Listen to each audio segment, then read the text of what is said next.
کچھ ٹیچر آپ کے پاس بیٹھے ہیں, آپ رجسٹر میں کچھ لکھ رہے ہیں, آپ نے اٹھ کے ابھی کسی میٹنگ میں جانا ہے یا مارننگ اسمبلی میں جانا ہے, یہ آپ کو دروازے پہ مل گیا ہے, بس شروع ہو جائے باتیں, ٹھیک ہے نا. تو دے آر ویری ٹاکٹیو, ایک ٹائپ یہ ہوتی ہے. چینل میں آج ایک نئی معلوماتی ویڈیو کے ساتھ آپ کی خدمت میں حاضر.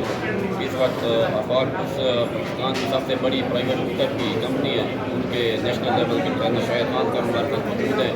آج انہوں نے یہ چیلنج محدود لیڈرشپ پہ آج انہوں نے ورکشاپ کیا ہے.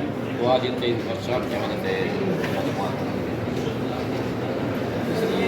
خاص طور پہ کووڈ-19 کے بعد جو ہے اسکول کی جو چیلنجز درپیش پیرنٹس کے ساتھ کوآرڈینیشن اور کوآپریشن کے جو مسائل ہیں, اس کے علاوہ ٹیچرس کی جو ہے وہ پیڈاگوجی میں جو ایک ڈفرینس آیا ہے گیپ کی وجہ سے اسٹوڈنٹس کے حوالے سے, تو ظاہر ہے کہ ورڈ ہوتے ہیں کہ they have been out of practice, وہ ہوم اسکولنگ کرتے رہے ہیں, تو ایک کلاس روم انوائرمنٹ کو لے کیا. اب ظاہر ہے کہ اب یہ سلسلہ جو ہے ریزیوم ہوا, تو ٹیچرس بھی اپنی I think the need to sharpen their teaching skills. اس حوالے سے اپنے یہ اسکول مینجمنٹ کے لیے one day principal convention arrange کیا.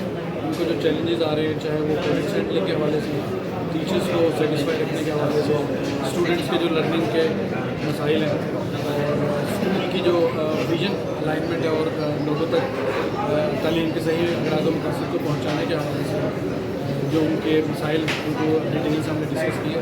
تو امید ہے کہ جو آج کا سیشن ہمارے یہاں ڈیرہ اسماعیل خان کے جتنے بھی یہاں کے لیڈنگ اسکول ہیں, اس میں انہوں نے بہت شرکت کی ہے, اور ان کی جو پارٹیسپیشن اور کوشچننگ تھی that was beyond my expectation. I was expecting کہ جو ہمارے کیپٹل سٹیز ہوتے ہیں لاہور, کراچی, اسلام آباد, وہاں پہ پارٹیسپینٹ جو ہے اتنے کانفیڈنٹ اور انٹریکٹیو ہوتے ہیں, بٹ آنیسٹلی اسپیکنگ یہاں پارٹیسپینٹ جو تھے they kept me very much interactive, اور بہت ساری انہوں نے کوشچننگ کی, ڈسکشن کی, جس سے میں سمجھتا ہوں کہ میری خود بھی بہت ساری لرننگ ہوئی ہے یہاں کے کانٹیکسٹ میں.